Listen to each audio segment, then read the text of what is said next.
আদায় করতে যায়া কুরআনুল কারীমের মধ্যে যাররা ব্যবহার করেছে রে মুসলমান, এর সেই প্রতিবেশীর হক যদি আদায় না করে তুমি ধনী কবরে চলে যাও, আল্লাহর কসম করে বলি রব্বি কারীমের কাছে জবাব দিতে পারবি না। রাসূল বলছে তোমরা বেশি বেশি করে কি করবা? তোমরা দান খয়রাত করবা, দান খয়রাত বেশি বেশি করবা।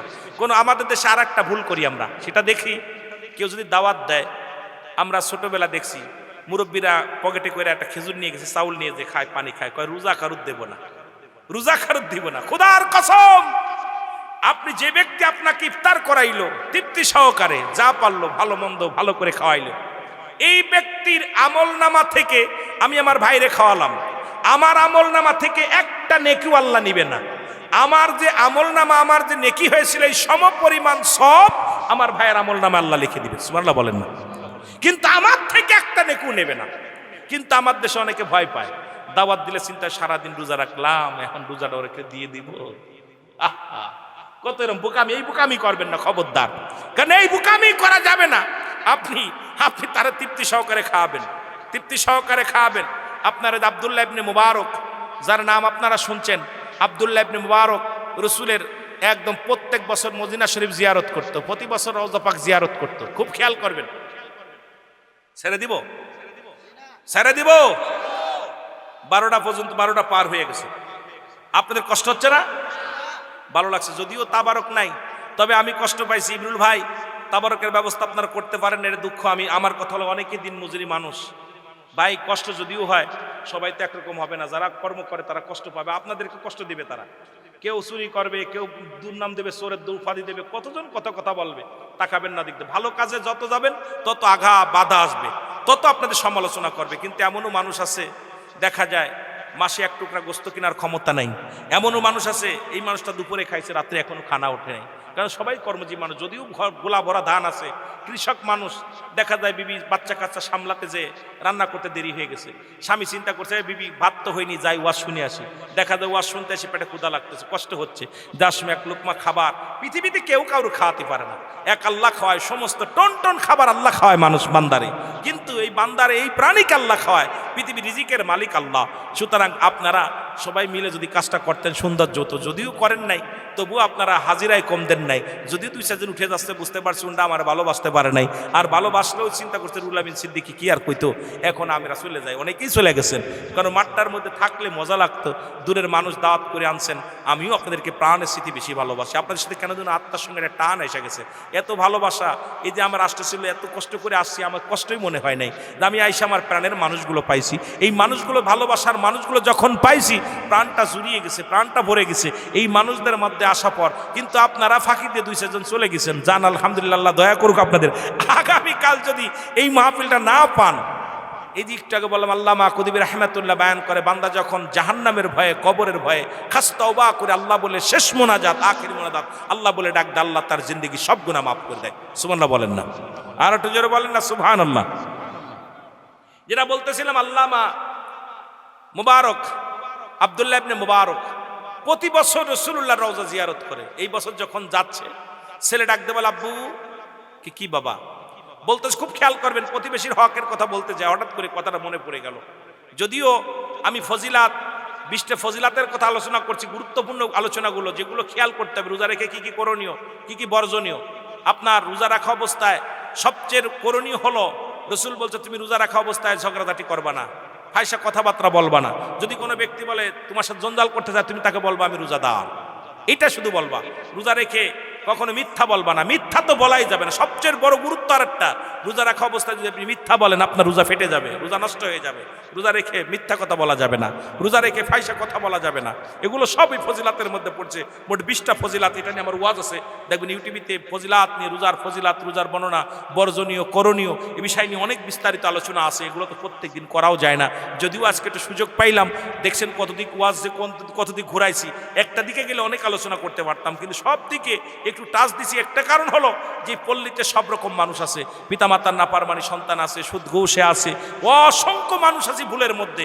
ওয়াজ করতে গেলে 2-4টা দিন আপনাদেরকে নিয়ে বসলে কিছু আইডিয়া আপনাদেরকে দিতে পারবো, কিন্তু প্রতিদিন তো আর ওয়াজও হয় না, প্রতিদিন দেওয়াও সম্ভব না।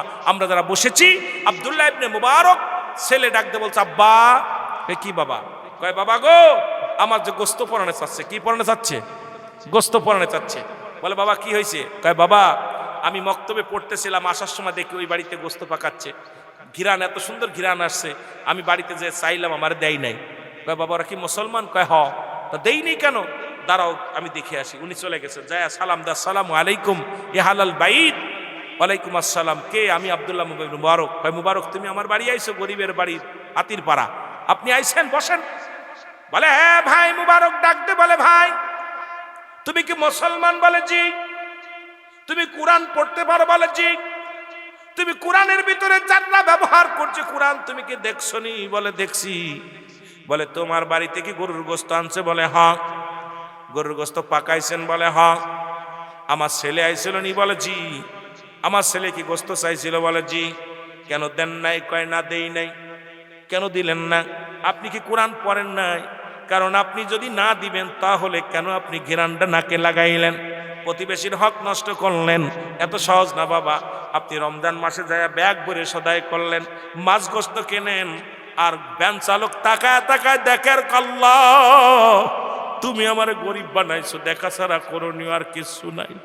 দরিদ্র মানুষগুলো ডাক দে কয় রব্বি কারীম, ইমরুলরে তুমি ধনী বানাইছো, মাছ গোস্ত কেনে, বড় মাছটা কেনে, মুরগিগুলো কেনে, ওই কত বড় বড় রাজহাঁস কেনে, হাঁস কেনে, তুমি আমারে খাওয়ার তৌফিক দাও নাই। মনে মনে বড় কষ্ট পায়।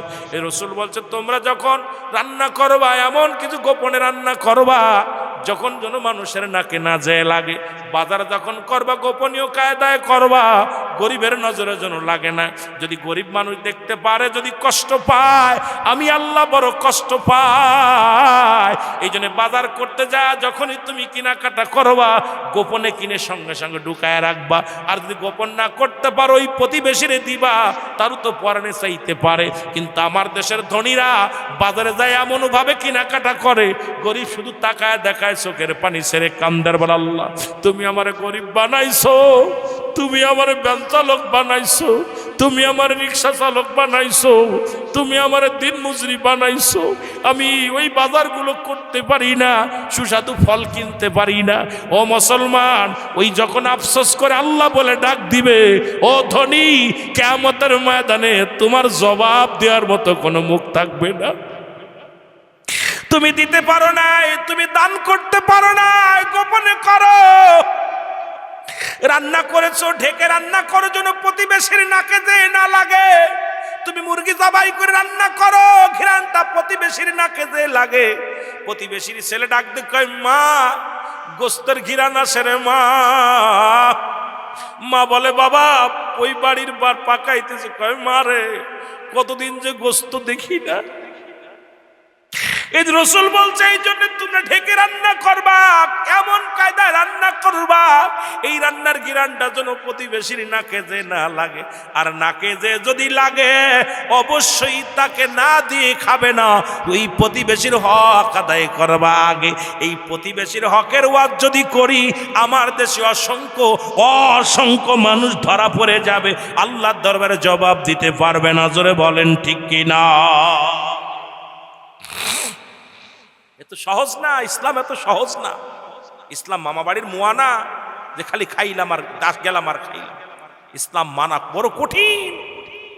আমার বাবারা মুবারক ডাক দে বলে ভাই তুমি কি দিলে না কেন?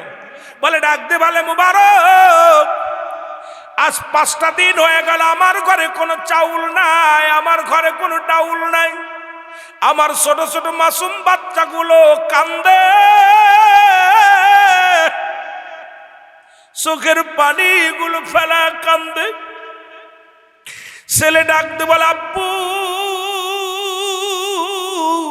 মেয়ে ডাকতে বলে আব্বু প্রতিদিন আমি কাজের জন্য বাইর হয়ে যাই, একটা কাজও পাই না, খাবারও আনতে পারি না।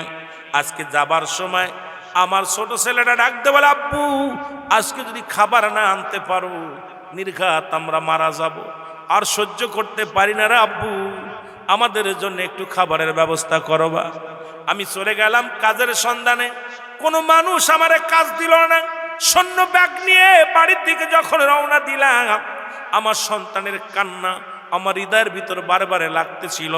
আমার ছোট ছেলেটা ডাকতে বলতেছিল, আব্বু আজকে যদি খানা না আনো নির্ঘাত না খেয়ে মারা যাব। এই কথাটা বারবার আমার হৃদয়ে খুঁড়ে খাচ্ছিল, সহ্য করতে পারি নাই, কানতে কানতে আসতেছিলাম।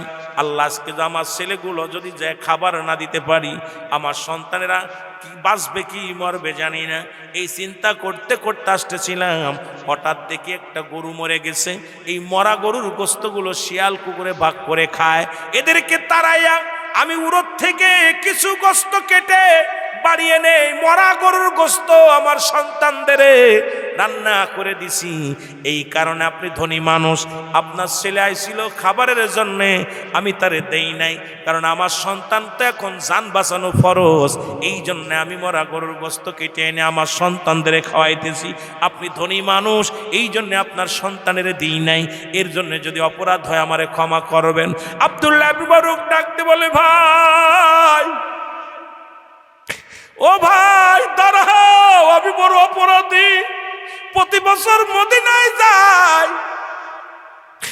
এই সাতল পাড়ের জমিনে এমন ধনী আছে, লক্ষ লক্ষ টাকা আছে, এমন গরিব আছে যে গরিবটা অসহায় অসহায় দরিদ্র, বলতেও পারে না, কইতেও পারে না, বুকের ভিতরে যন্ত্রণা নিয়ে কান্দে, চোখের পানি ছেড়ে কান্দে। আমার বাবারা আমার শুনে নাও, রাসূলে পাক এইবার কি করলেন, আব্দুল্লাহ ইবনে বারুক বাড়ি যায় বিবিরে ডাক দিয়ে কয়, বিবি চাউল দাও, ডাউল দাও, তেল দাও, সব আমার মাথায় উঠায় দাও। নিয়ে চলে আসলেন, এসে ডাকতে বলে, ভাই রে এই নাও চাউল, এই নাও ডাউল, রান্না করে খাও, আর এই নাও যদি আরো লাগে আমি দিব। এই বছর আমি মদিনায় যাব না, এই বছর আমি মদিনায় যাব না। এই টাকাগুলো নাও, হজ করতে গেলে যে টাকাগুলো লাগতো এই টাকাগুলো আমি তোমারে দিয়ে দিলাম, তুমি টাকাগুলো নিয়ে যাও। টাকাগুলো নিয়ে মদিনায় গেলেন না। ৪৫ দিন পরে হাজিরা যখন দেশে ফিরে আসলেন, এসে দেখে আব্দুল্লাহ ইবনে মুবারকের বাড়ি সবাই চলে আসছে। এসে ডাকতে বলে, ভাই মুবারক, হাজী সাহেব আপনি কেমন মানুষ গো, আপনি কবের ফ্লাইটে আসলেন? হাজী সাহেব বলে, আমি তো আল্লাহর কসম করে বলি এবার মদিনায় হজ করতে যাই নাই।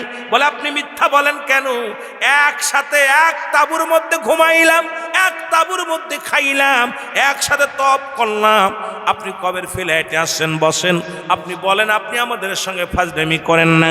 আব্দুল্লাহ ইবনে মুবারক বলে, খোদার কসম করে বলি এবছর আমি মদিনায় যাই নাই।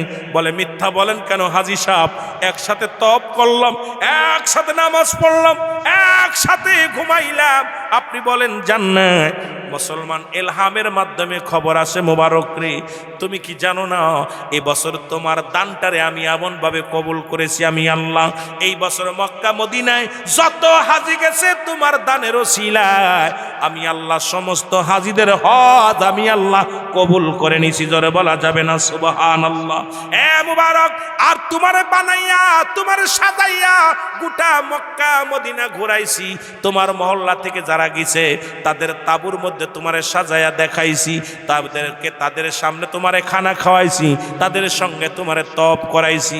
আব্দুল্লাহ মুবারক চোখের পানি ছেড়ে ডাক দিয়ে বলেন, রব্বে কারীম তোমার মহিমা, তোমার মহিমান্য আল্লাহ বুঝার মতো ক্ষমতা কারণ নাই।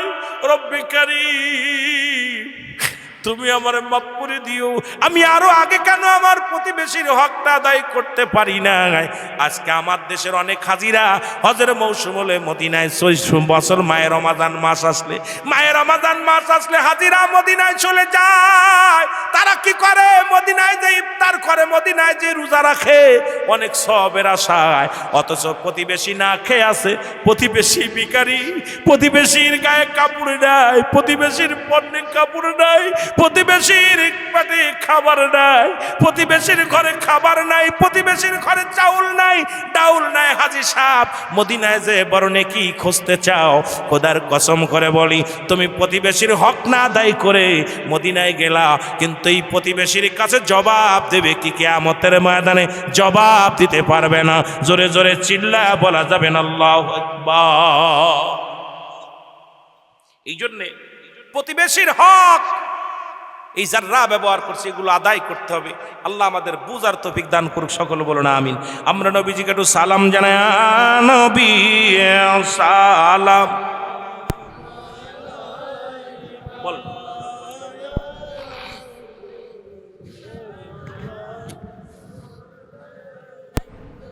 যার জীবনে এসে গেছে খবরদার ছাড়বি না, বেশি বেশি করে ইবাদত করবি, এই মাসে বেশি বেশি দান খয়রাত করবি, বেশি বেশি নফল বন্দেগী করবি, বেশি বেশি সুন্নাত ইবাদত করবি, বেশি বেশি আল্লাহরে ডাকবি, কারণ এই মাসটা আগামী বছর আসতেও পারে নাও পারে।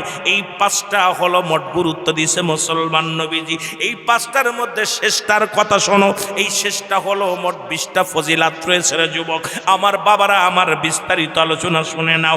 এইটা হলো মুসলমান, ওই সেহরি করতে হবে, সেহরি করতে হবে। আমার দেশের অনেক বাবারা আছেন এই ভুলটা করেন, ওই সেহরি করতে দেখা যায় ঘুমায় গেছেন, না রে বাজান না। রসুল বলছে সেহরির শেষ সময় দেরিতে করবে, একটু দেরি করে করবে, কারণ সেহরিও শেষ, এই যে মাসানের সময় হয়ে যাবে।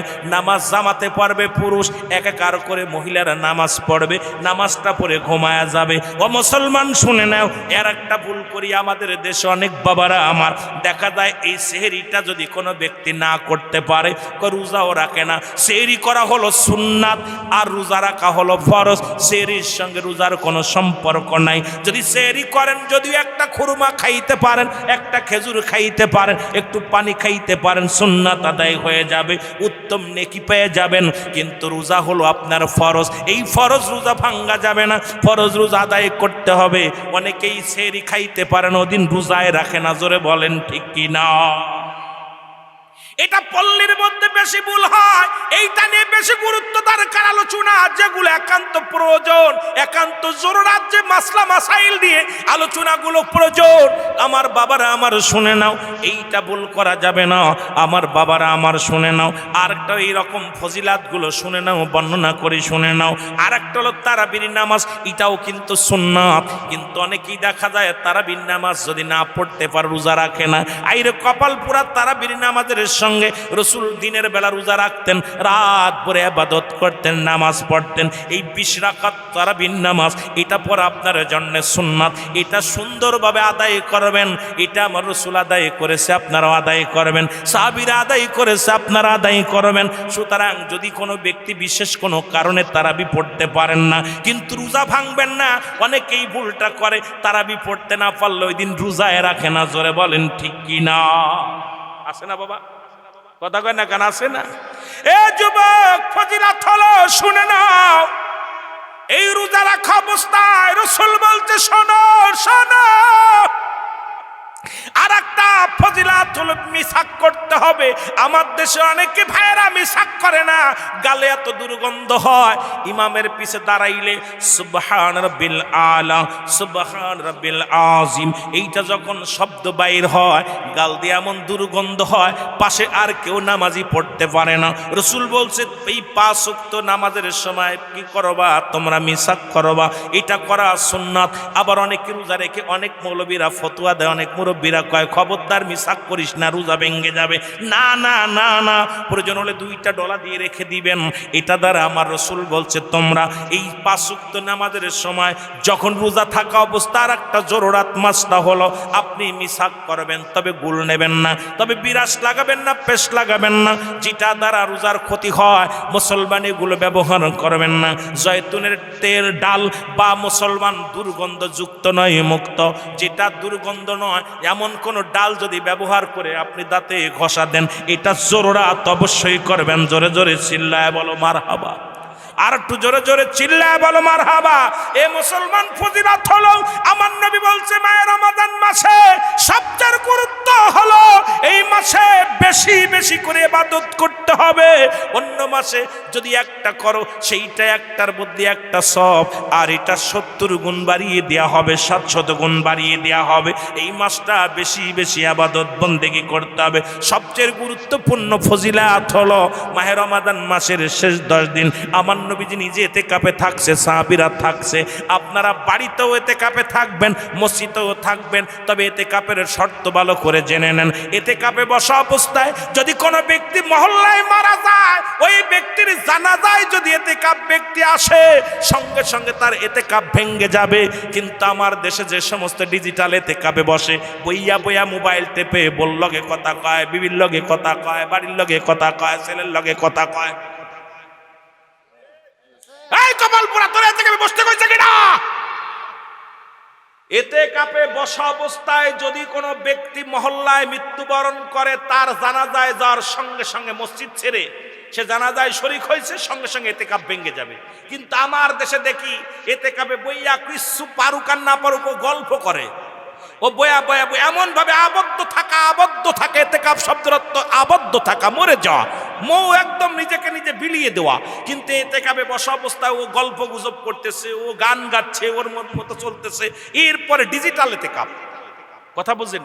এই মহল্লায় এতেকাবে যদি কোনো ব্যক্তি একজন বসে, সবার এই ফরজে কিফায়া, সবার জানাজার নামাজ যেমন পড়লে শরিক হলে, একজন শরিক হলে মহল্লা সবাই দায় মুক্ত হয়ে যাবে, তদ্রূপ একটা মসজিদে, মহল্লার কোনো মসজিদে যদি কোনো একজন ব্যক্তি এতেকাবে বসে, সবার আদায় হয়ে যাবে। আর যদি না বসে, সমস্ত মুসল্লি গুনাহগার হয়ে যাবে।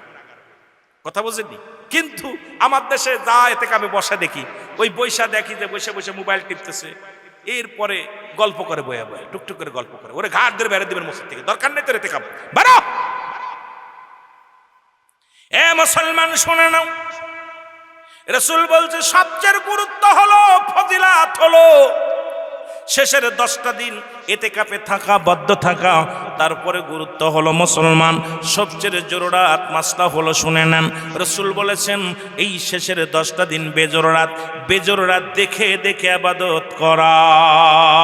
কারণ এই মাসটা ওই আপনি প্রথম কি করবেন, 21 রাত, 23 রাত, 25 রাত, 27 রাত, 29 রাত, এই বেজররাত দেখে দেখে আপনি কি করবেন, আপনি কদর তালাশ করবেন। এই মাসটা যদি, এই রাতটা যদি একবার আপনার নসিবে হয়ে যায়, 1000 মাসের চাইতে 1000 বছরের চাইতে উত্তম হয়ে যাবে।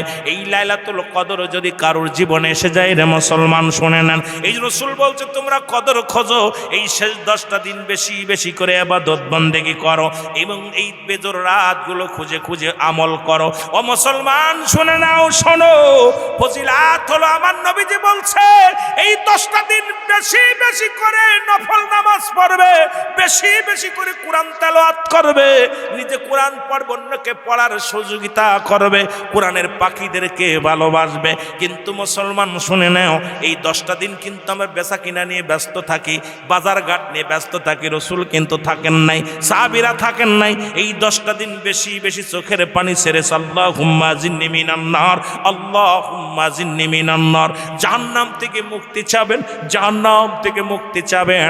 আমার বাবারা, আমার ফজিলাতুল রাসূল বলছে ওই ঈদগার ময়দানে যাওয়ার আগে তুমি তোমার সদকাতুল ফিতরা এটা আদায় করে যাবে। ও মুসলমান, 20টা ফজিলাতের মধ্যে আর একটা গুরুত্ব হলো, সেটা তুমি সদকাতুল ফিতরা, সেটা তোমার পরিবার পরিজনের সবাই আদায় করিয়া পবিত্রতা অর্জন করবে। আমার মুসলমান শুনে নাও, দান খয়রাত বেশি বেশি, রাসূল বলছে বেশি বেশি দান খয়রাত করবে, মানুষকে ইফতার, রোজাদারকে ইফতার করাবে, মুসলমান বেশি বেশি করে তৃপ্তি সহকারে খানা খাবে, তৃপ্তি সহকারে খানা খাবে। আমার দেশে কত গরিব,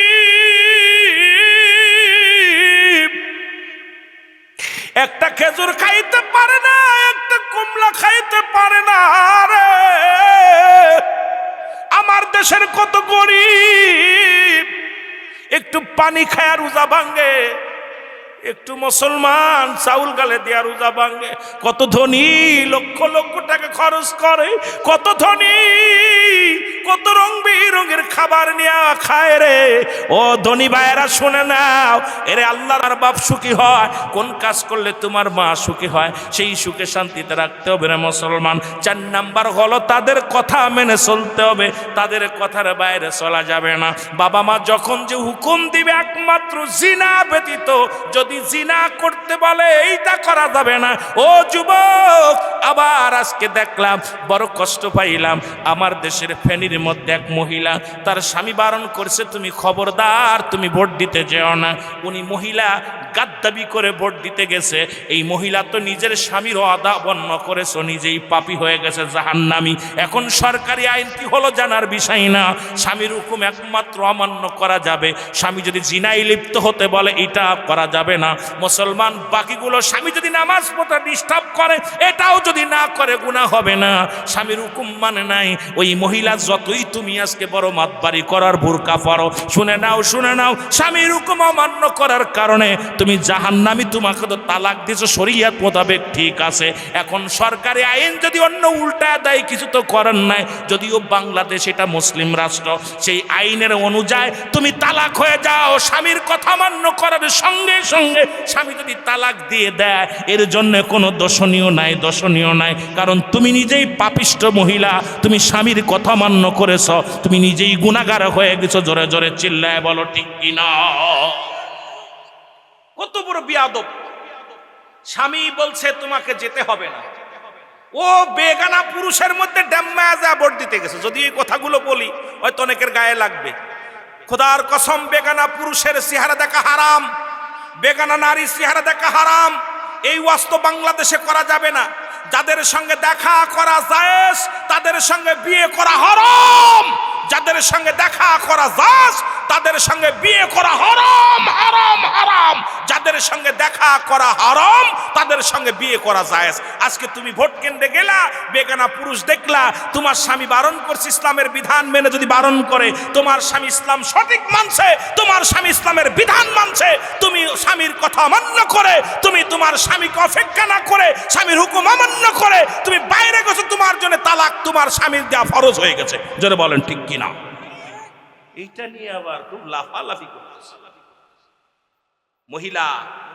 অধিকাংশ নারী জাহান্নামে যাবে স্বামীর কথা অমান্য করার কারণে। আমি যাব যদি সময় পাই, যদিও আমার মুরব্বী বলছে যে বাজার একটু দিকে টাচ দিও, দেখা যাক দৌড়াইতে দৌড়াইতে কোন দিকে যাওয়া যায় 12টা পর্যন্ত, ঠিক কিনা। একটু মহব্বতের সঙ্গে আল্লাহুম্মা সাল্লি আলা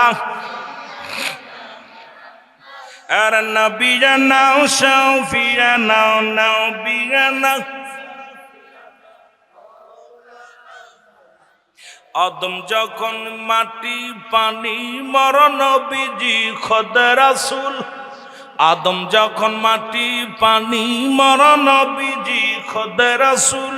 তার উপরে পড়েন দুরুদ, তার উপরে পড়েন দুরুদ। আল্লাহ ফেরেশতা কুল আল্লাহুম্মা নবিয়ানা শাফিয়ানা সাল্লু আলাইহি ওয়া সাল্লিমু তাসলিমা, সাল্লু আলাইহি ওয়া সাল্লিমু তাসলিমা। পাক কালামের ঘোষণা, নবীর উপর পড়েন দুরুদ, নবীর উপর পড়েন দুরুদ। আল্লাহ পাকের ঘোষণা আল্লাহুম্মা সাল্লি আলা জোরে আর নবিয়ানা শাফিয়ানা নবিয়ানা।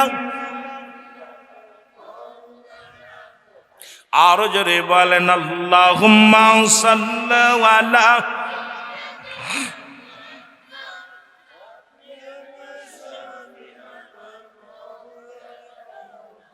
উড়ে যাও রে রাতের হাওয়া, যাও রে উড়ে মদিনায়।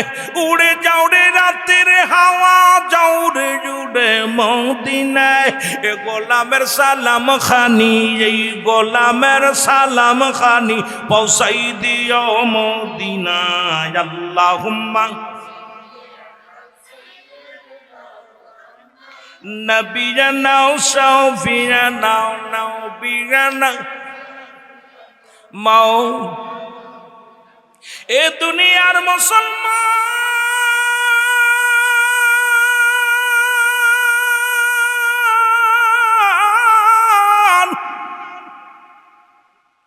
3 নম্বর মুসলমান, 5 নম্বর 4 নম্বর বলতেছিলাম। পিতা মাতাকে পাইয়া অবহেলা করে যাবে না, তাদের সম্মান করতে হবে। আর ওদের কথা বলতে যাইয়া মনে হয় 4 নম্বরে গিয়েছিলাম, তাদের কথা মেনে চলতে হবে, তাদেরকে সুখে শান্তিতে রাখতে হবে। 5 নম্বর হলো তাদের সুখে শান্তিতে রাখতে হবে। 6 নম্বর হলো মুসলমান শুনে নাও, এই পৃথিবীর মধ্যে তাদের প্রয়োজনীয়তা পূরণ করা লাগবে। 7 নম্বর হলো বাবা মার সঙ্গে মুসলমান এই দুনিয়ার মধ্যে বেশি বেশি যোগাযোগ করতে হবে। রসুল বলছে তুমি তোমার আব্বা মার সঙ্গে বেশি বেশি করে যোগাযোগ করবা। বিদেশে আসো, ঘন্টার পর ঘন্টা বল লগে কথা বলো, ওই মুসলমান ছেলের লগে কথা কও, মেয়ের লগে কথা কও।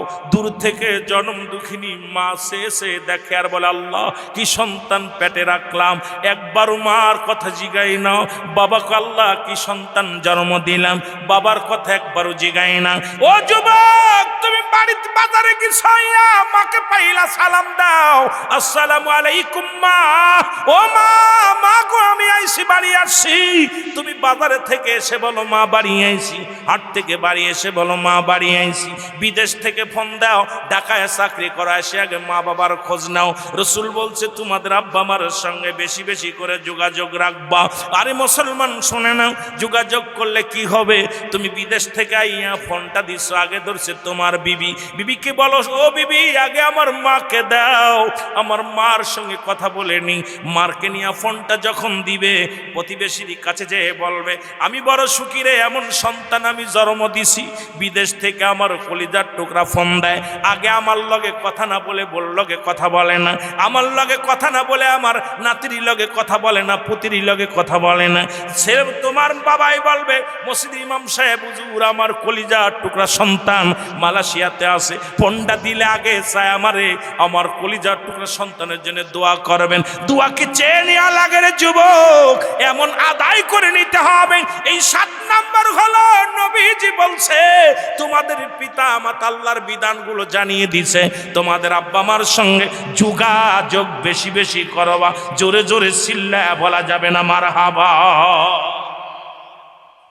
এই যে 14টা হকের কথা বলে দিলাম, জীবিত থাকতে 7টা আর এন্তেকালের পরে 7টা। এই 14টা হক যদি আপনারা আদায় করেন, একটা ওয়াজ হয়ে গেল আপনাদের জন্য। আজকের বছরটা ওয়াজ আমাদের এইটা কালেক্ট করতে পারলেই আপনি ধন্য হয়ে গেলেন। এটাই তো আমরা করতে পারতেছি না। এখন বর্তমান বলতেছিলাম মুসলমান যে 5টা জিনিস ধরে রাখতে বলেছে, যে 5টা জিনিস ও মুসলমান রসুল বলছে গনিমতের মালের সঙ্গে তুলনা করেছে, সেই 4 নাম্বার হলো পিতা মাতা এই দুনিয়ার মধ্যে যারা পাইল তারা যেন সেই রকম এমন ভালোবাসা বাসবে। সারা পৃথিবী একদিকে, তোমার মা বাবা একদিকে। এখন কত বড় মুনাফিক সন্তানেরা কয় বউ বড় না মা বড়, কার লগে কারে তুলনা দেয়। পৃথিবীর মধ্যে মার সঙ্গে কোনো তুলনা হয় না, বাবার লগে কোনো তুলনা হয় না। রসুলের সাহাবী হযরত আলকামা রাদিয়াল্লাহু তাআলা গো, উনি মৃত্যু শয্যায় সজ্জিত। 4 নাম্বার বলতেছি, 5 নাম্বার আর একটা বাদ আছে, একটু ধৈর্য ধরেন। বুঝতেছেন তো ওয়াজ? বুঝা নিয়ে নেবার কথা, না বুঝলে আইসা তো লস। কেন আপনাদের থেকে প্রায় 700 কিলো দূরে, 600-700 কিলো দূরে, এত দূর থেকে বক্তা নিয়ে আইছেন। এখন বক্তার কথা যদি না বোঝেন, ইয়েস নো ভেরি গুড 3টা জিনিস বুঝলেন খালি, তাহলে কাজ হইল না। বোঝা যায়? কথা বলে না, বোঝা যায়? আমি আপনাদের ভাষায় কথা বলতেছি, কারণ আপনাদের ভাষা আমি বুঝি। আশা কথা বলতে বলতে মাশাআল্লাহ আপনাদের ভাষাগুলো ধরে ফেলেছি, সুতরাং বেশি এলোমেলো হবে না আশা করি। বাকিটা আল্লাহ পাক ভালো জানে। মহব্বতের সঙ্গে দুরূদ শরীফ পড়েন আল্লাহুম্মা।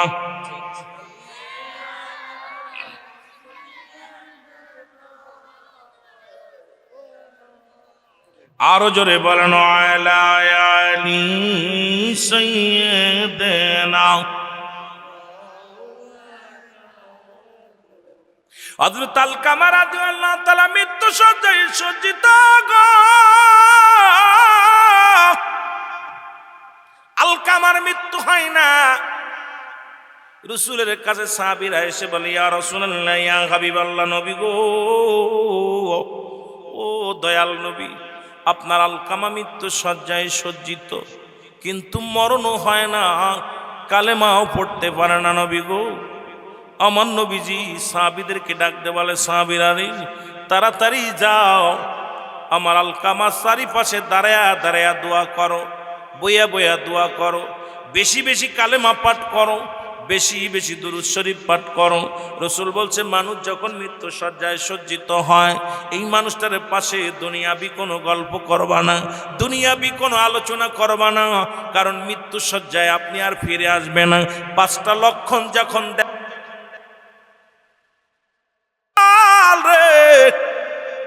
5টা অবকাশ, যে 5টা জিনিস ধরে রাখতে হবে, গনিমতের মালের মতো পাইলে এটা ধরতে হবে, নিতে হবে।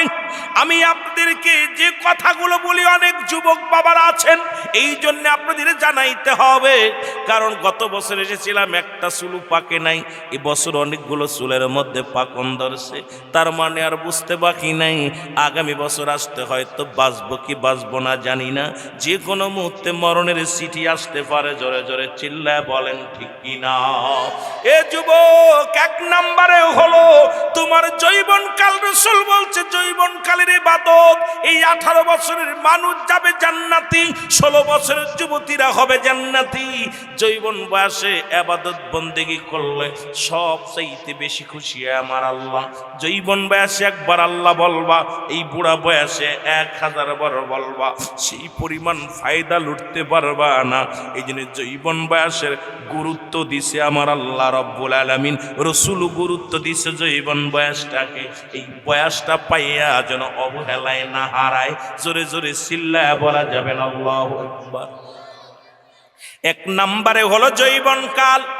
ও যুবক, এই যৌবনকালটা যদি কোনো ব্যক্তি দেখেন সরকারি কর্মকর্তা হন, আপনি সরকারি চাকরিজীবী হন, এই যৌবনকালে আপনি দুনিয়ার মধ্যে সরকারকে আপনার জীবনটা দিয়ে দিলেন, শেষ বয়সে হিসাব ভাতা পাইলেন, কিন্তু যৌবনকালটা ইবাদত বন্দেগী করলে সবচেয়ে রব্বে কারিম বেশি খুশি হয়ে যায়। এই জন্য রাসূল তো নিজেই বলছে, যে ব্যক্তি আমার কাছে 2টা ওয়াদা করবে, আমি নবী তারে হাত ধরে জান্নাতে নিয়ে যাব। 1 নাম্বার হলো 2 গালের মধ্যবস্তু যেটা জিহ্বা, আর একটা হলো 2 পায়ের মধ্যবস্তু যেটা লজ্জাস্থান, পুরুষ লিঙ্গ স্ত্রীলিঙ্গ। এই 2টা জিনিস যে ব্যক্তি অপচয় করবে না, ও মুসলমান বেহুদা খরচ করবে না, আল্লাহর নবী ওয়াদা করেছে আমি তারে জান্নাতে নিব। এখন রাসূলুল্লাহর সঙ্গে কি জান্নাতে যেতে চান কি চান না? এ যুবক, দিলের কান্ডা লাগা শোনো গো, এই যৌবন বয়সে যেটা সম্ভব, বুড়ো বয়সে সেটা সম্ভব নয়। এই যৌবন বয়সে যত রুকু সেজদা যত সঠিকভাবে দিতে পারবে, বুড়ো বয়সে এই রকম দিতে পারবে না। এই যৌবন কালে যা তুমি পারবা, বুড়ো বয়সে সেটা পারবা না। এই জন্য রাসূল বলছে, গুরুত্ব দিছে 5টা বিষয়ের উপরে, তার মধ্যে 1 নম্বর হলো যৌবন কাল। এই যৌবন কালটা মুসলমান, এই যৌবন কাল সরকারে দিতে পারলে পেনশন দিয়ে দিবে। এই যৌবন কালে সম্পদ গুছাইতে পারলে বুড়ো বয়সে খাওয়া যাবে। এই যৌবন কালে ইবাদত বন্দেগী করলে, এই যৌবন বয়সের ইবাদত বন্দেগী নিয়ে রব্বে কারিমের কাছে যায় মুসলমান কৈফিয়ত দেওয়া যাবে। এই যৌবন কালের গুরুত্ব এই জন্য অনেক বেশি দিছে। এই যৌবন কালে মুসলমান গভীর মনোযোগ, এই যুবক বয়সেই যুবতী বয়সেই রব্বে কারিমের বেশি বেশি গোলামি করতে হবে। জোরে জোরে চিল্লায় বলা যাবে না আল্লাহু আকবার। এ মুসলমান শোনে নাও, দিলের কান্ডা লাগা শোনো। বেশি বিস্তারিত আলোচনা করতে গেলে, একটা নিয়ে আলোচনা করতে গেলে সময় লাগবে, ঘন্টা 2 লেগে যাবে। শুধু আমি উদাহরণগুলো দিয়ে যাই। 2 নম্বর হলো দুনিয়ার মধ্যে মুসলমান শুনে নাও, 2 নম্বর হলো ইবাদত, সুস্থতা মানুষের দেহের মধ্যে। মুসলমান এই সুস্থতা একটা বড় নিয়ামত। এই 5টা নিয়ামত পাইলে গনিমতের মলের মতো তোমরা আঁকড়ে ধরো। রাসূল যেটা বলে গেছেন ভালো করে শুনে নাও মুসলমান। এই যৌবন বয়স যেমন ইবাদত বন্দেগীতে মশগুল হও, এইবার তুমি সুস্থতা থাকা অবস্থায় বেশি বেশি ইবাদত করো। মুসলমান গভীর মনোযোগ। মুসা আলাইহিস সালামের কাছে আল্লাহ ডাকতে, আল্লাহকে মুসা নবী ডাকতে বলে, রব্বিকা কারীম, ও আমার আল্লাহ, আপনি যদি আল্লাহ মুসা হন, আমি যদি আল্লাহ হই, আমার কাছে কি চাইবেন? আমার আল্লাহ কয়, নবী মুসা রে, তুমি কোশ্চিন কালো আল্লাহ হতে পারবা না। নবী মুসা কয়, রব্বুল আলামিন, তুমিও তো মুসা হতে পারবা না, তবে আপনার কাছে জানতে চাই, আপনি যদি সত্যি প্রকৃত, আপনি যদি নবী হন, আপনি যদি নবী হন, আমি যদি আল্লাহ হই, আমার কাছে আপনি কি চাইবেন? আমার আল্লাহ বলে, নবী মুসা রে, সর্বপ্রথম আমি চাইব শারীরিক সুস্থতা। এই রাসূল বলছে, তোমাদের যৌবন বয়স তো আছে, সেই সাথে যখন তুমি সুস্থতা থাকবে, বেশি বেশি গনিমতের মালের মতো এই সুস্থ বয়সে সুস্থ অবস্থায় বেশি বেশি রব্বে কারীমের গোলামি করবা। জোরে জোরে চিল্লায় বলেন মারহাবা। আজকে যার ডায়াবেটিস আছে, তো নামাজ ঠিক মতো পড়তে পারে না, প্রস্রাব ফোটে ফোটে পড়ে। এ মুসলমান শুনে নাও, যার মাথায় ব্যথা ঠিক মতো রুকু দিতে পারে না, যার মাথায় ব্যথা, কানে ব্যথা, ওই অসুস্থ যে ব্যক্তি আছে সেই জানে তার শান্তি নাই, খেয়ে শান্তি নাই, বসে শান্তি নাই, ঘুমায় শান্তি নাই। এই রাসূল বলেছে, তোমরা যখনই সুস্থতা থাকবে, এই সুস্থ দেহটার গনিমতের মালের সঙ্গে তুলনা করেছে রাসূল, তোমরা বেশি বেশি করে ইবাদত করবা। যখন অসুস্থ হয়ে যাবা, দেখবা নামাজ পড়তে ভালো লাগে না, খাইতে ভালো লাগে না, ঘুমাইতে ভালো লাগে না, অসুস্থ দেহ নিয়ে শরীর চলে না। এই রাসূল এই জন্য বলছে, যখন কোনো মানুষ সুস্থতা থাকবে, এই সুস্থ বয়সে রব্বুল আলামিনের দরবারে বেশি বেশি প্রার্থনা করতে, জোরে জোরে চিল্লায় বলা যাবে না মারহাবা। কথা কি বোঝেন? সুস্থতা আল্লাহর একটা নিয়ামত। এই সুস্থতা অবস্থায় থাকতে, সুস্থ অবস্থায় যখনই থাকবেন, বেশি বেশি নামাজ পড়বেন, বেশি বেশি কোরআন তেলাওয়াত করবেন, বেশি বেশি জিকির করবেন, বেশি বেশি আব্বা মার খেদমত করবেন, যতটুকু পারবেন বেশি বেশি করার চেষ্টা করবেন।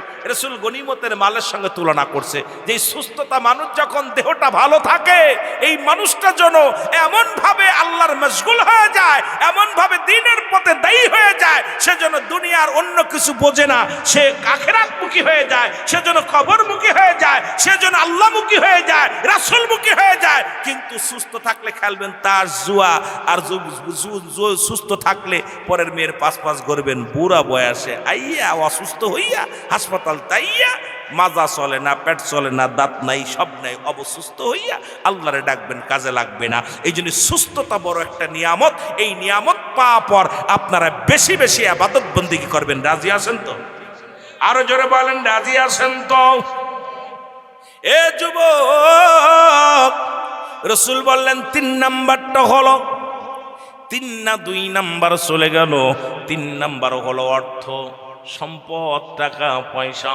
ও বান্দা শুনে নাও, যখন তোমার হাতে আসবে, তখন তুমি বেশি বেশি দিনের পথে ব্যয় করো, দান ধ্যান করো, মসজিদে দান করো, মাদ্রাসায় দান করো, তুমি কি করো, মাহফিলে দান করো, গরিব অসহায়ের দান করো। এই যখন তোমার হাতে টাকা পয়সা আসবে, ইনকাম আসবে, অর্থ আসবে, তখন তুমি কি করো, গনিমতের মালের মতো তুমি এগুলো কি করো, বেশি বেশি করে দান খয়রাত করো। এই বুড়া বয়সে যখন তুমি এই ধন সম্পদ, এই যৌবন কালে টাকা পয়সা গুছায় রাখছো, আজকে সন্তানাদি বিদেশে পাঠাইলা, সন্তান ডাক্তার হলো, ইঞ্জিনিয়ার হলো, বড় টাকার মালিক হয়ে গেল, ধন্না ধরে তাকায় থাকো 200 টাকার জন্য। বিকেল হলে ছেলেরে বলো 200 টাকা দাও, বাজারে যাব। এই 200 টাকার দান করবে কি আর নিজে খরচ করবে কি? যখন তুমি রোজগার করবে, এই সময় রাসূল বলছে গনিমতের মালের সঙ্গে তুলনা করছে।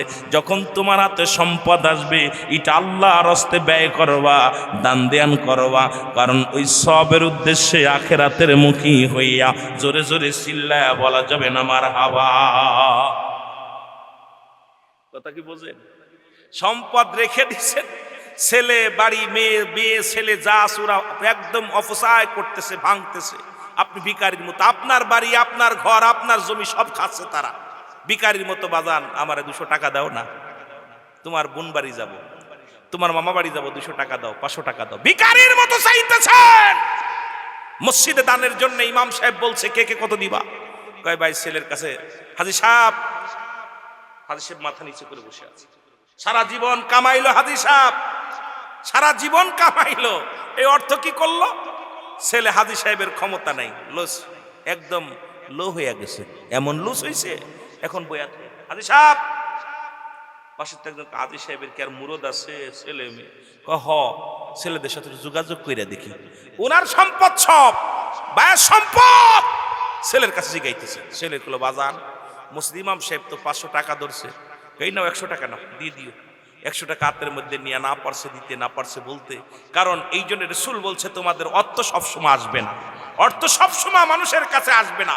যখন অর্থ আসবে এটা দিনের পথে ব্যয় করার জন্য রাসূল বলছে গনিমতের মাল যেমন পাইলে তোমরা আঁকড়ে ধরেছ, নিয়ে নিছ, তদ্রূপ তোমাদের কাছে যখন অর্থ আসবে, টাকা পয়সা আসবে, তখন দিনের পথে ব্যয় করো আল্লাহ আল্লাহ রাসূলকে সন্তুষ্ট করার জন্য। জোরে বলেন না মারহাবা, আর একটু জোরে বলেন না মারহাবা।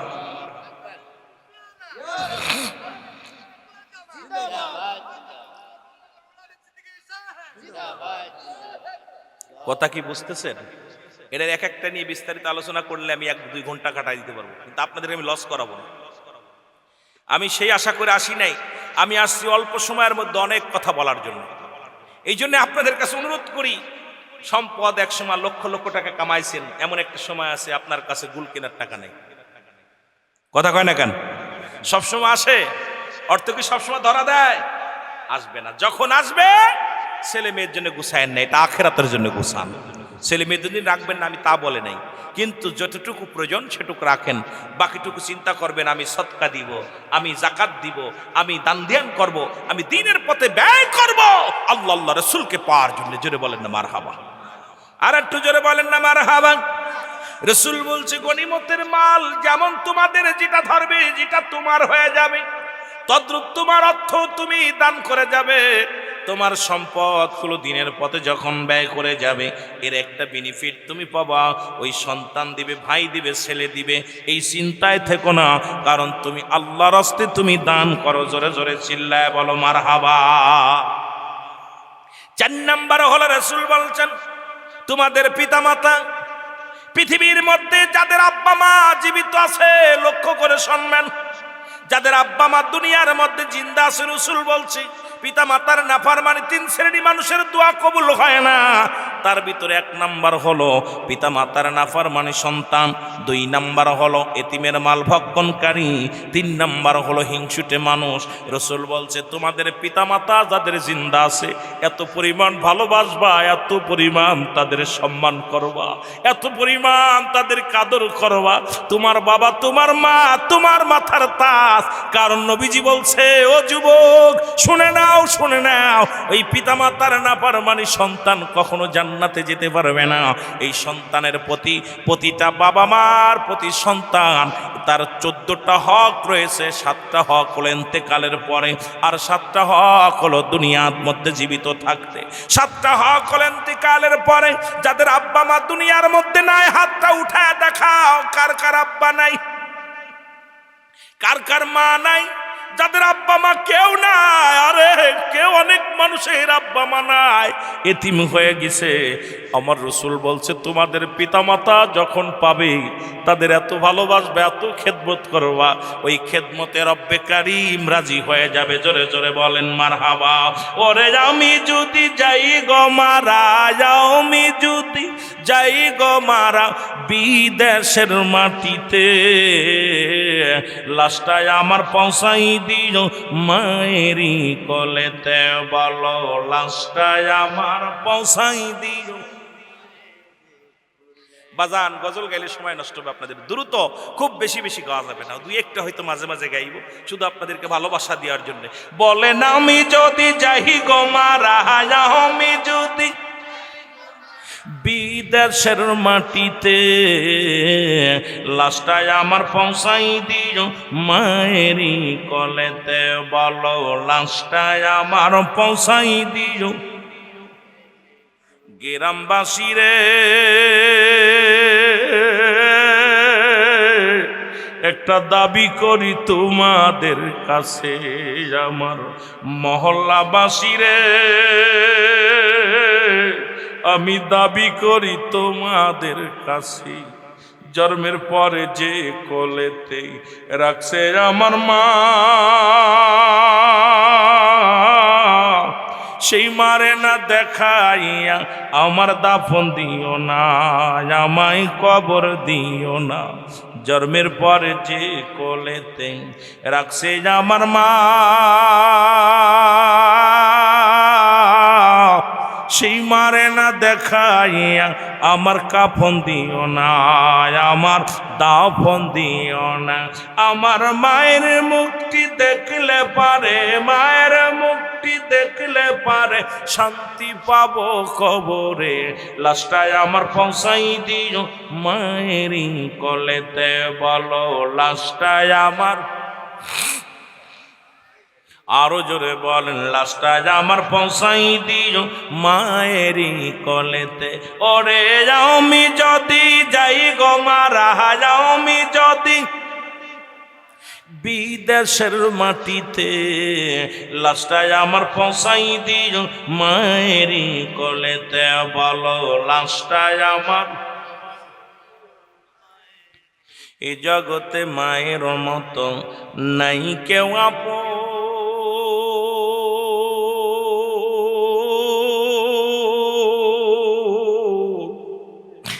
আমার সেই মারে না দেখাইয়া দিস না রে দাফন। এই জগতে বাবার মতো নাই কেউ আপন, সেই বাবা মারে না দেখাইয়া দিস না রে দাফন, আমার করাস না দাফন। আমার মায়ের মুক্তি দেখলে একবার, আমার বাবার মুক্তি দেখলে একবার শান্তি পাবো কবরে। লাশটায় আমার পৌঁছাই দিও মায়েরই কোলেতে, বলো লাশটায় আমার, আরো জোরে জোরে বলেন, লাশটায় আমার পৌঁছাই দিও মায়েরই কোলেতে। ওরে আমি যদি যাই গো মারা, আমি যদি বিদেশের মাটিতে, লাশটায় আমার পৌঁছাই দিও মায়েরই কোলেতে, বলো লাশটায় আমার। খালা বলো ফুফু বলো মায়ের মতো নয়,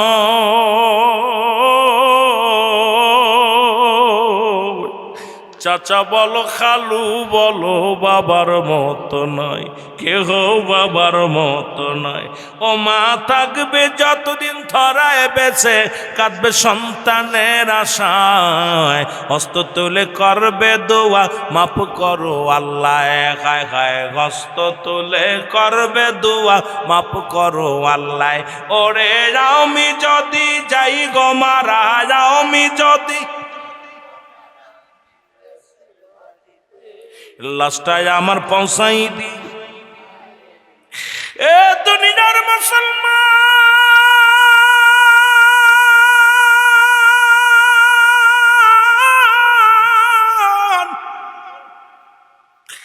আমার নবী বললেন এই পৃথিবীর মধ্যে তোমাদের পিতা মাতা যখন বিদায় নেবে রে, সাতটা হক আদায় করতে হবে। এক নাম্বার হলো তাদের জন্য মাগফিরাত কামনা করতে হবে। যাদের আব্বা নাই মা নাই ভালো করে লিখে নাও, এক নাম্বার হলো তাদের জন্য মাগফিরাত কামনা করা, দুই নাম্বার তাদের জন্য সবরেশনী করা, তিন নাম্বার মুসলমান তাদের দিন আদায় পরিশোধ করা, ঋণ পরিশোধ করা। মুসলমান চার নাম্বার হলো তাদের ওসিয়াতগুলো পালন করা। এই পৃথিবীর মধ্যে শরিয়াত মোতাবেক আব্বা মা যে ওসিয়াত করে গেছি এটা পালন করা।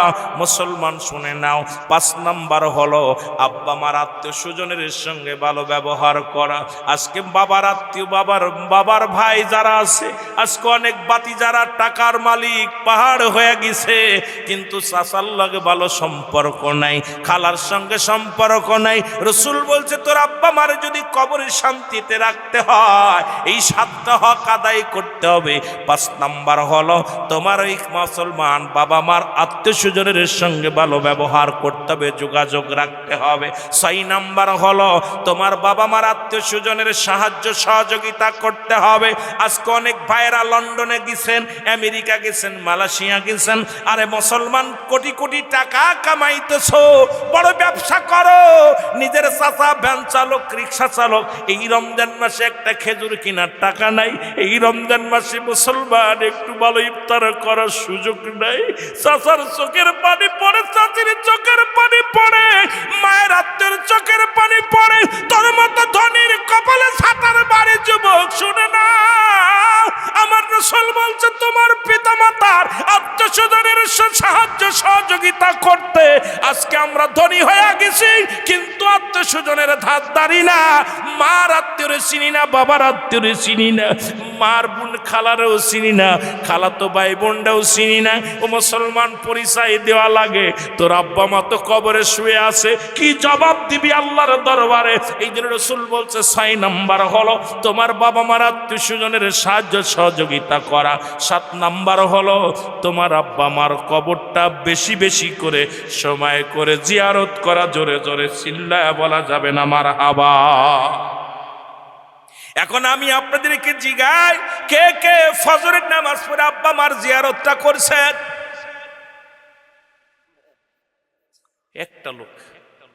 একটা লোক হাত উঠেছে। এগুলো মানুষের বাপ মা মারা গেছে, আইরে কপাল ফুরা। রাসূল বলছে বেশি বেশি করে আব্বা মার কবর জিয়ারত করতে। আর এই 2টা লোক, একটা উঠেছে যে একটা উঠেছে, বাকিগুলো কেউ যায়নি। ওয়াজ শুনতে কেন আইছো? ওয়াজ শুনে লাভ কি? তোমার বাবা তোমার মার পাশে দাঁড়ানোর সুযোগ পাও নাই, তোমার আব্বা মার জিয়ারত করার সুযোগ পাও নাই। আসরে কে কে গেছেন? আসরে ওই একজন। আহা, আপনারা মনে করছেন আপনারা শান্তি থাকবে? মৃত্যু ব্যক্তি অভিশাপ দিলে ওই সংসারে শান্তি হয় না, সংসার উন্নতি হয় না। আব্বা মা যখন কষ্টে থাকে কবরে, ওই সংসারে লক্ষ লক্ষ টাকা কামাইবেন, উন্নতি হবে না, স্বামী স্ত্রী মহব্বত থাকবে না, সন্তান আপনার কথা শুনবে না, মেয়ে আপনার মুখ হাসাবে, ছেলে আপনার মুখ হাসাবে, মানুষ আপনাকে অবহেলা করবে, সমাজের মধ্যে আপনি মর্যাদাপূর্ণ ব্যক্তি হবেন না, কারণ আপনার পিতামাতা কবরে কষ্টে আছে। কষ্টে আছে। কোথায় আসলাম ওয়াজ করতে? আহারে, এই জমিনের ভিতরে মানুষগুলো এত নিষ্ঠুর, আব্বা মার জন্য দেয় নেই।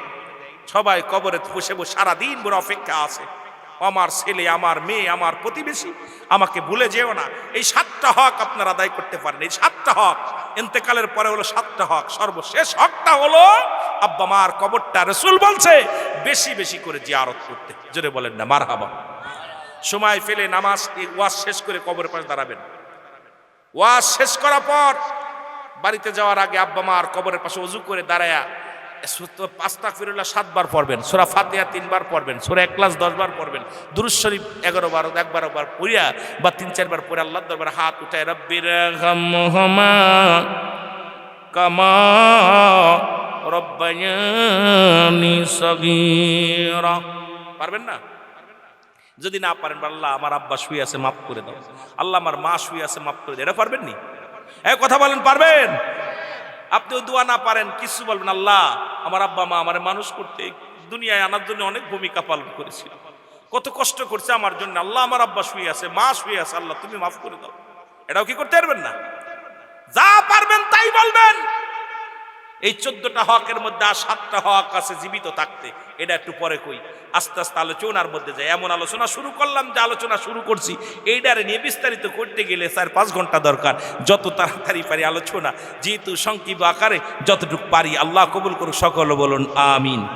আরো জোরে বলেন আমিন। মদিনা যাইতে পারলাম না, মদিনা মদিনা যাইতে পারলাম না, মদিনা আমি অসহায় তাই এত দূরে রই, আমি অসহায় তাই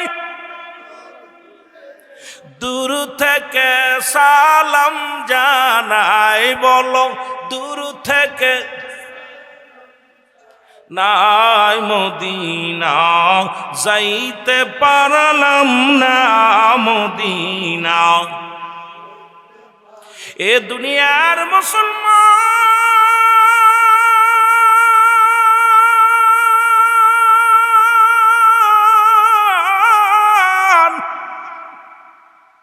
বলতেছিলাম 4 নাম্বার হলো পিতা মাতার প্রতি শ্রদ্ধাশীল হক। রাসূল বলছে গনিমতের মালের মতো আব্বা মা যারা পাইলা, আজকে অনেকেই বাবার মুখটা দেখে নাই, অনেকেই মার মুখটা দেখে নাই। অনেক সন্তানেরা জন্ম নিয়ে মার বার দেখতে পায় নাই, বাবার মুখটাও দেখে নাই। জনম দুঃখিনী মা বাবারে যারা হারাইলাম, এই দুনিয়ার মধ্যে তাদের মতো এতিম আর দুনিয়ার মধ্যে নাই। রাসূল বলছেন, সাহাবীরা রে, তোমরা যদি তোমার পিতা মাতার মুখের দিকে মায়ের নজরে তাকাও, তোমার আমল নামে একটা কবুল হাজারের সব লেখা হয়ে যাবে। শুধু মার মুখের দিকে তাকাইছেন মায়ের নজরে, বাবার মুখের দিকে তাকাইছেন মায়ের নজরে, সঙ্গে সঙ্গে একটা কবুল আজরের সব লেখা হয়ে যাবে। আজকে মা বাবার লাঞ্ছিত হয় সন্তানের হাতে। কত সন্তানের নির্যাতন সহ্য করতে না পায়া বাবা বিষ খেয়ে আত্মহত্যা করে। সন্তানের নির্যাতন সহ্য করতে না পারিয়া বাবা মানুষের বাড়ি বাড়ি কাজ করে খায়, ভিক্ষা করে খায়। ওরে যুবক, পৃথিবীর মধ্যে যতই তুমি কামেলে মুকাম্মেল হও না কেন, মদিনার ইমাম হও না কেন, খোদার কসম, খোদার কসম, এই পিতা মাতার যদি তুমি অবাধ্য সন্তান হও, তোমার কপালটা পড়ে যাবে, জান্নাত পাবা না। ওরে কেমন সম্মান করেছে আমার নবীজি, শুনে একটু শুনে নাও, আমার বাবারা শুনে নাও। রহমতের নবীর কদমে জনক এক মহিলা আসলেন, রাসূলুল্লাহ দেখে তারে দাঁড়ায় পড়লেন, নবীজির সঙ্গে কথা বললেন। নবীজি রাসূল পাক সাল্লাল্লাহু আলাইহি ওয়াসাল্লামের রুমাল মুবারক বিছায়া দিলেন। মহিলা রুমালের পরে বসলেন, নবীর সঙ্গে কথা বললেন। এবং যখন মহিলা উঠে দাঁড়াইলেন, আমার নবীজিও দাঁড়াইলেন। যতক্ষণ পর্যন্ত চোখের আড়াল হলো না রাসূল পাক সাল্লাল্লাহু আলাইহি ওয়াসাল্লাম, ততক্ষণ পর্যন্ত পথের দিকে তাকায় আছে। এবার যখন আড়াল হয়ে গেলেন, নবীজি বসলেন। সাহাবীরা বলে, ইয়া রাসূলুল্লাহ, ইয়া হাবিবাল্লাহ, এই জনক মহিলা কে গো, যার সম্মানে আপনার নিজের চাদর মুবারক বিছায়া দিলেন, যার সম্মানে আপনি দাঁড়াইলেন? আমার নবী চোখের পানিগুলো ছেড়ে বলে, সাহাবীরা রে, উনি আর কেউ নয়,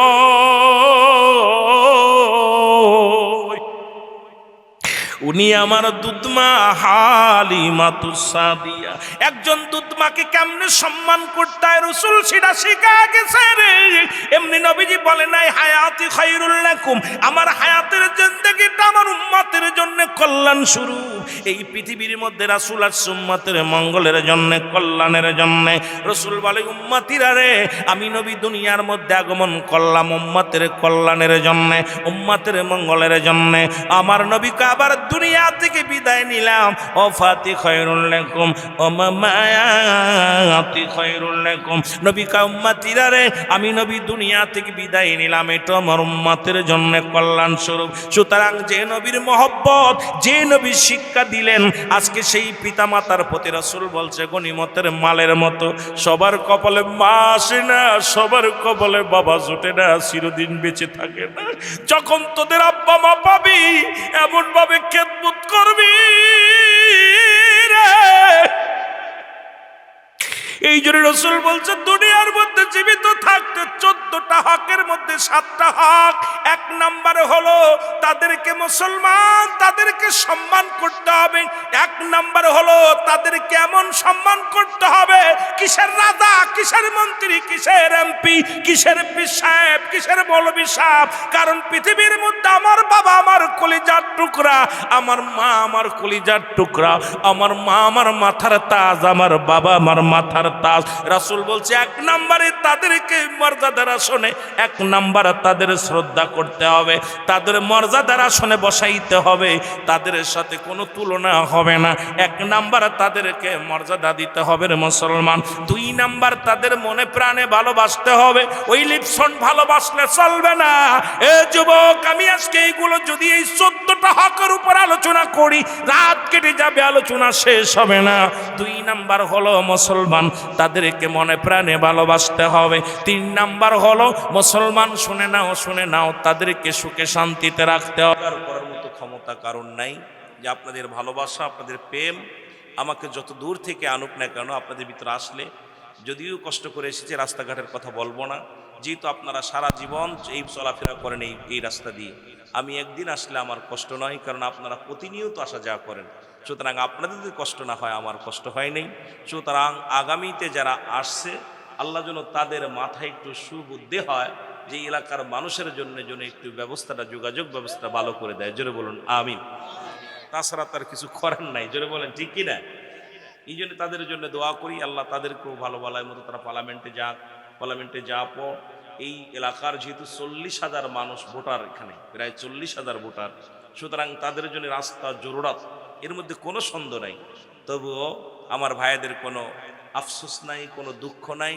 সকলের ভিতরে আছে রাসূলুল্লাহর মহব্বত, আল্লাহর গোলামিত্ব, প্রেম, ইসলামের ভালোবাসা, সব কিছু আমার ভাইদের ভিতরে আছে। আল্লাহ সবাইরে কবুল করুক, সকল বলুন আমিন। মহব্বতের সঙ্গে দুরূদ শরীফ পড়ুন আল্লাহুম্মা। ভাই স্যার মাঝে মাঝে চা খায়। وعلى آل سيدنا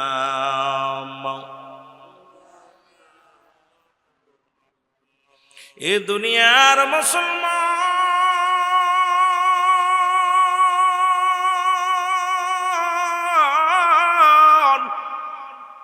আল্লাহ রাব্বুল আলামিন রিয়াজুল জান্নাহ, বেহেশতের বাগান, এই জান্নাতের বাগানে আসার মতো, বসার মতো সুযোগ দান করল।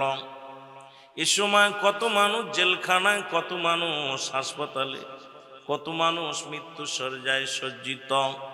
রব্বুল আলামিন আপনাকে আমাকে জেলখানায় নেন নাই, হাসপাতালে নেন নাই, সুন্দর পরিবেশ জান্নাতের বাগানে আসার মতো সুযোগ দান করল। উচ্চ কণ্ঠে আওয়াজ দিয়ে চিল্লায় বলা যাবেন আলহামদুলিল্লাহ। বান্দা যখন জান্নাতের বাগানে রওনা হয়ে গেছে গো,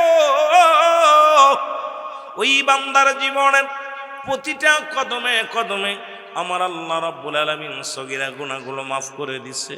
আমরা শুধু সগীরা গুনাহ করি নাই, শুধু রওনা দেওয়ার কারণে বাড়ি থেকে রওনা দিলেন, জান্নাতের বাগানে যাব, প্রতিটা কদমে কদমে আমার আল্লাহ সগীরা গুনাহ মাফ করে দিছে। আমরা শুধু সগীরা গুনাহ করি নাই, পদে পদে করছি কবিরা গোনা, নামাজ ছেড়ে দিয়া কবিরা গোনা, মিথ্যা বলা কবিরা গোনা, বিগানা নারীর সঙ্গে দেখা দিয়া কবিরা গোনা, বিগানা পুরুষের সঙ্গে দেখা দিয়া কবিরা গোনা। এই গুনাহগুলো মাফের দরকার আছে কি না? কিয়ামত পর্যন্ত তার কোন নবী আইব না গো, কিয়ামত পর্যন্ত নবীদের দরজা বন্ধ, তওবার দরজা খোলা। কিসের দরজা? জোরে বলা যাবে না, কিসের দরজা খোলা? কিয়ামত পর্যন্ত নবীদের দরজা বন্ধ হয়ে গেছে, তওবার দরজা খোলা। আল্লামা কুতুবী রাহমাতুল্লাহ বয়ান করে, দুনিয়ার মানুষ শোনো, আসমান থেকে জমিন পর্যন্ত যত গুনাহ করলাম, এই গুনার কথা মনে করিয়া বান্দা যখন কাজ তওবা করে, আল্লাহ বলে ডাক দেয় রব্বুল আলামিন,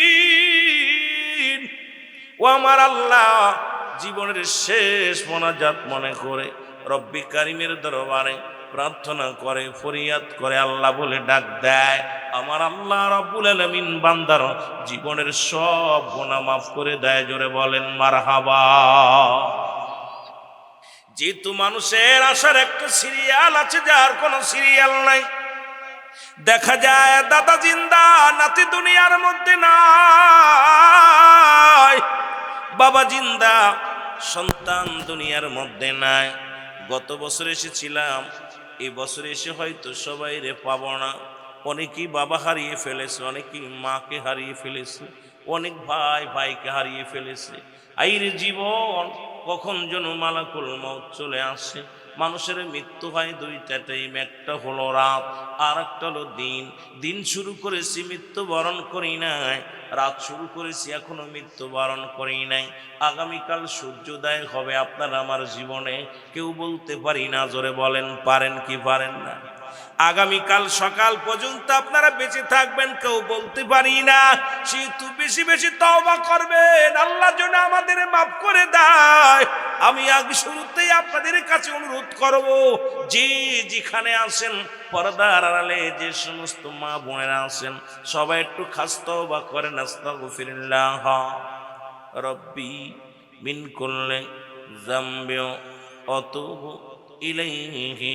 সবাই বলেন আস্তাগফিরুল্লাহ রব্বি মিন কুল্লি যামবি ওয়া আতুবু ইলাইহি, লা হাওলা ولا قوة إلا بالله العلي العظيم لا إله إلا الله محمد رسول الله أشهد أن لا إله إلا الله وحده لا شريك له أشهد أن محمدا عبده ورسوله জোরে জোরে চিল্লা মহব্বতের সঙ্গে বলেন আলহামদুলিল্লাহ মহব্বতের সঙ্গে দুরূদ শরীফ পড়েন আল্লাহুম্মা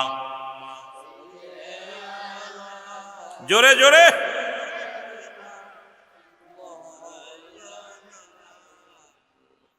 ওয়ালা আলি সাইয়্যিদিনা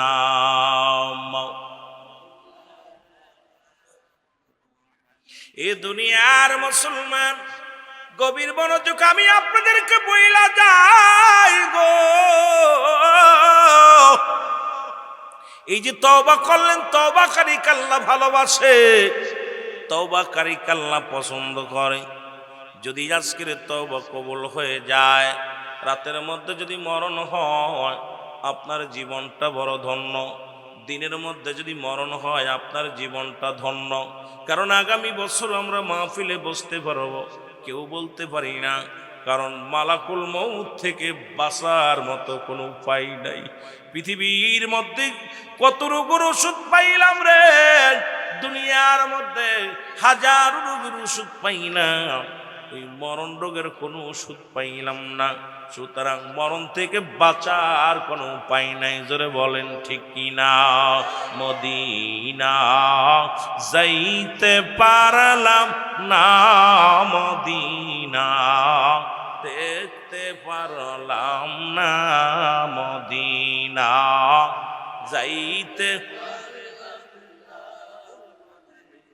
আরো জোরে জোরে চিল্লায় বলেন মদিনা যাইতে পারলাম না মদিনা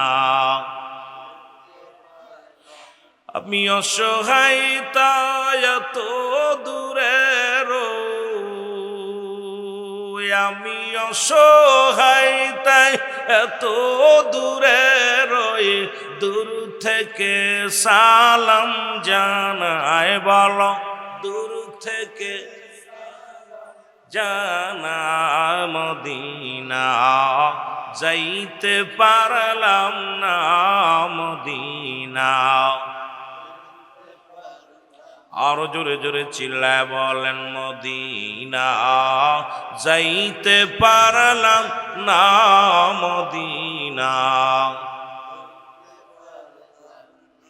মদিনার নাম কত মধু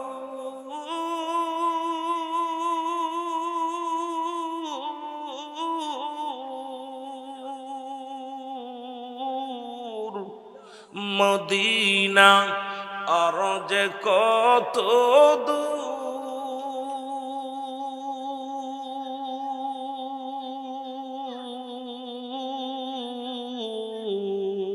ওই মদিনার পথের দুলি ওই মদিনার পথের দুলি মাকুতে পারলাম না মদিনা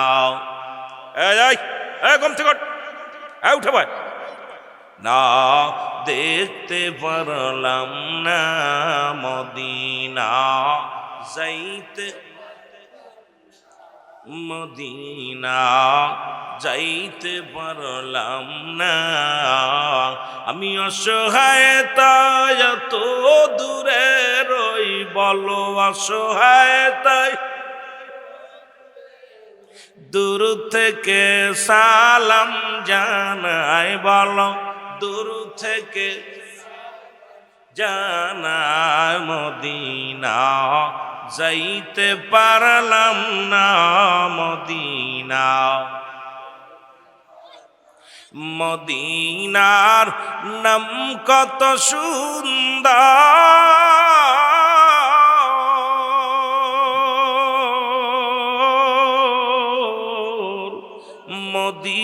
না কেড়েছে অন্তর,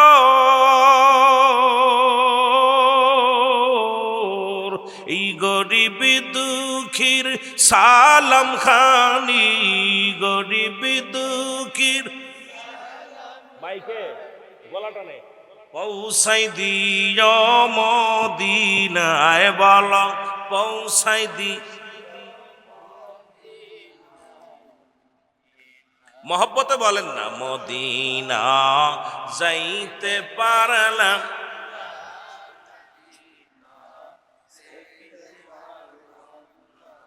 এ দুনিয়ার মুসলমান,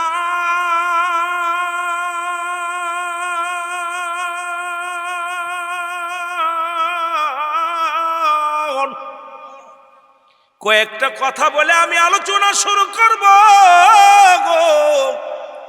যেহেতু মাহে রমাদান মাসের আগে আর হয়তো এলাকার মধ্যে আর মাহফিল নাই, এই রমাজান মাসে তিনটা ভাগে ভাগ করলেন। একটা হলো রহমত, আর একটা হলো মুসলমান মাগফিরাত, আর একটা হলো নাজাত।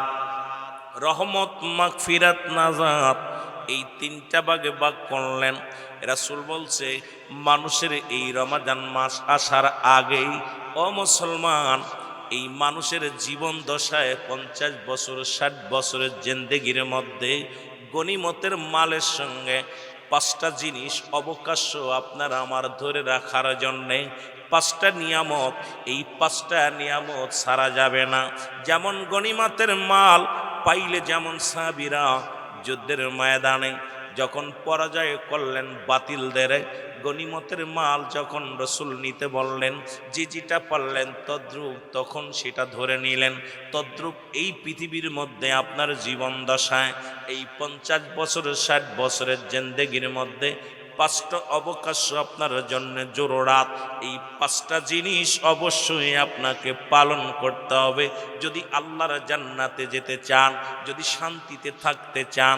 এই মাহে রমাদান মাস আসছে, এই মাসটা আমাদের জন্য অতি গুরুত্বপূর্ণ মাস। এই মাসের মধ্যে বরকতপূর্ণ আছেন, এই মাসের মধ্যে 20টা ফজিলাত আছে।